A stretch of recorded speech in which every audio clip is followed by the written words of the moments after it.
It's not only that I think Tom Aspinall will win tomorrow, I think it's a case of he must win tomorrow. Let me explain what I mean.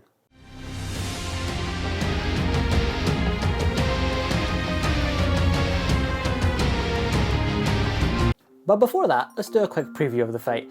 So Tom Aspinall is without a doubt a heavy favourite. I mean, well, why shouldn't he be? He comes out the blocks like an Olympic sprinter, like a freight train, bullet train. I mean, you can use so many different words. He, simply put, blitzes his opponent every single time. In fact, this guy has not gone past round 2, and for CIRYL GANE that does not bode very well. But what does CIRYL GANE have to actually do to, well, give himself a really good chance to win this fight? Well, firstly, we should know it is heavyweight, and as a result of that, one punch can change the entire circumstances of a fight. So he could be losing the fight really badly at the start, and then one punch, the whole fight changes. Now, that could happen. But he is going to have to be incredibly focused and defensively astute, as defensively sound with his takedown, stand up, the whole thing.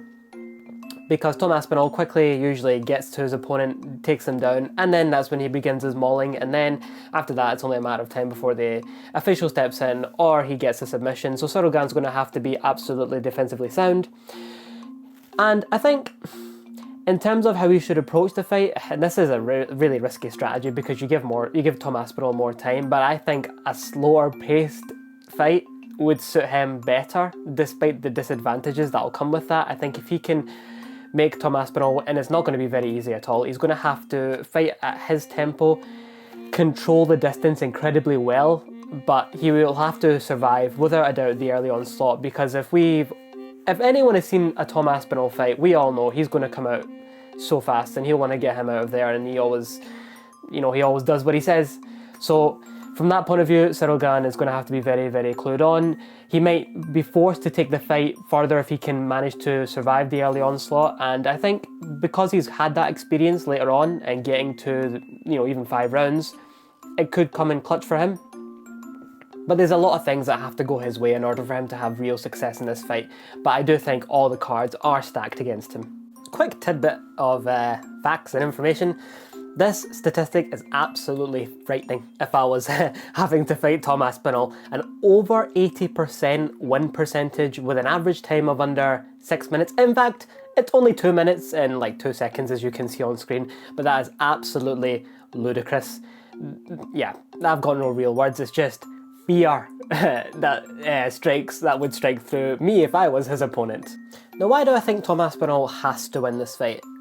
So, he has to win this fight for numerous reasons. Number one, the pressure is on him. If we look at the situation with Jon Jones, he, in his aura farming-esque statements, was saying, I'll retire Jon Jones without even fighting him, and yeah, he did. So hats off to him there. But the pressure is on him. Obviously, it's been over a year since he last fought. He'll want to make a good impression as his first official title defence. So from that point of view, I think it's a must-win for him personally. But if we look at the totality of the UFC, I actually think it is better if Tom Aspinall stays champion. Because if we take a look at the UFC's top 10 heavyweights, or you could even go longer, right? Tom Aspinall is the only, and this is my opinion, and let me know if you agree with this, he's the only marketable fighter, and I think this actually is a bit of a problem that the UFC has. Now, we could say CIRYL GANE, right? And we all are aware of the narrative, or anyone who watches UFC is aware of the narrative that CIRYL GANE is just keep on appearing in these title shots because he has some marketability. And obviously, he is like the #1 ranked contender after obviously Tom Aspinall's champion, so I can see from that point of view why he's in this position. But even Tom Aspinall himself said that it's time to eliminate him from the whole title scene, so there is that sort of feeling there. But he's the only marketable heavyweight, truly, and I think the UFC are in a bit of a predicament now. Obviously, many of the guys in the top 10 are incredibly talented, but they just don't have the same notoriety and same following and whatnot as Tom Aspinall. Obviously, the whole Jon Jones situation helped Tom Aspinall's career in some cases, and it kind of blew him up in terms of his in terms of people's awareness of him, because everyone knew who John Jones were. May have been somewhat aware of Tom Aspinall, but they are definitely aware of him now after that whole situation. But I truly think the UFC are in a bit of a set of circumstances if Tom Aspinall is not champion. So from that point of view, I do think he has to win. So let me know if you think if the UFC have a heavyweight issue, because if we look at some of the other divisions, there are many fighters that could be the champion within their respective division because of who they are, their fame and whatnot, and the sort of following they carry. But I just don't think the UFC's heavyweight division is in that situation, and I think that could hurt them later on, especially if Tom Aspinall does vacate, if he is forced to fight people that he likes. Now, let's hopefully that doesn't happen. I mean, I think Tom Aspinall should just fight every contender that comes his way, and he shouldn't take that approach, because I understand relationships and whatnot, that goes beyond fighting, but I'm sure you can, show an immense level of respect, still like each other, and say, you know what, this is for our careers. So I hope he doesn't do that.